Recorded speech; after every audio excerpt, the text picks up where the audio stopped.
Shout out ko sa nag-ingon sa ko idol no. Si goal ko no. Counter na nawala o sa kabuo. Goal na. Para sa imo idol. Maingon ka. Usa ka account na nawala sa kuha ka wa makakabalo. Di mo alam ba? Ngayon ipapakita ko sa idol kung ina-account na wala sa akin. 2017-2018, ito po ang account na nawala sa akin. Malakas pa ako sa spiritual na ito. Sa mga hindi nakaka-alam, sa mga nakakapalo dito sa account na to, ito yung unang account ko na nawala.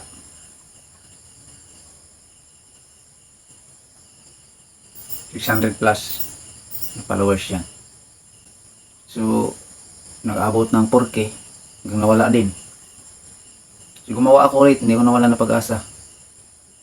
So, alam naman natin, hindi binabasa sa social media.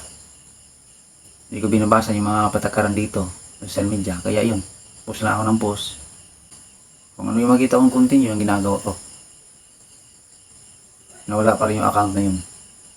Nasa mga 3K, mahigit yun. So, hindi ako pinanghinaan ng loob nun. Kaya nung nagturo ako, ginamit ko yung personal account ko mga idol. So alam nyo ba yung personal account ko mga idol? Yung Philippine Lucky Charm, umabot siya ng 62K. Ngayon, ito, ikaw ang basher ka. Blinak mo na ako, no? Dahil pinagsabihan kita na siya yung sinabi sa akin. Pangit. Alamin mo muna yung dahilan. Alamin mo muna yung katotohanan bago kang musga sa tao. Kung bakit ako nagkakaganito. Bakit sad ako, bakit malungkot, bakit ganon. Ikaw kaya mawala ng ganitong account. Pambira sa iyo, basta sa iyo, in-stock account mo, 1,000 na mahigit followers mo. Pangalawang nawala sa akin mga idol, ang page ko. So ano ba yung page ko mga idol? Magkano, ilan ba ang followers nun? 48K. 48K mga idol. At alam mo ang page na yan, is nakakabit yan dito sa account na ito. Dahil ito ang personal account ko na ginawa kong page rin kahina. So imbis na umangat na, nawala. Alam nyo kung ano yung dahilan? Dahil sa pagtuturo ko ng mga orasyon Latin. Dahil sa pagpupursigi ko na matuto ang mga tao. Oo nga, natuto sila. Ako naman yung nawalan. At alam nyo mga idol, nawalan ako. Ilan lang tao na nakaalala sa akin para ako'y iangat ulit. Bumagsak ako, mas lalo akong inapakan. Totoo yan. Masakit may isipin mga idol. Madaming natuto sa akin manggamot. Magiging antingero, kumbatero. Saan sila ngayon? Sila lumingon sa akin mga idol. Bakit? Taas ng tingin nila sa sarili nila. Sikat na sila. Ako lang naman yung maestro, ako lang naman yung master na hindi sumikat dahil hindi ako pasikat na tao. Hindi nga ako naiinganyo dahil wala akong kayamanan. Hindi kaya ng iba. Mukhang pera.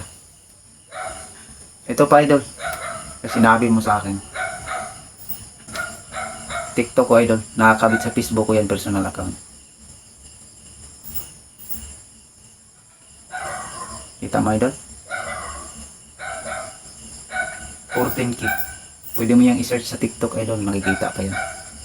Hindi ko na mabuksan yan. Pero makikita yung pag sinerch mo. Yan ang account ko sa TikTok. Isa pa, na nawala, ng mga tayo na nawala yung malaki kong followers na account, YouTube channel. 7,000 mahigit ang subscriber. Pwede mo rin i-search yung idol kung ikaw ay may paghihinala sa akin dahil hindi pa naman nawala yung YouTube na yan. Halimbawa na, pwede mo i-type doon, haik doon na. Yan. Makikita mo yung profile doon na nakakulay blue. Click mo yun sa akin yung account na yan. Hindi ko na rin din yan mabuksan. Nagbago na rin ako ng account. Kung ano yung Facebook ko ngayon, yun ang YouTube ko. Pangalan ng YouTube ko. Yun din ang pangalan ng TikTok ko.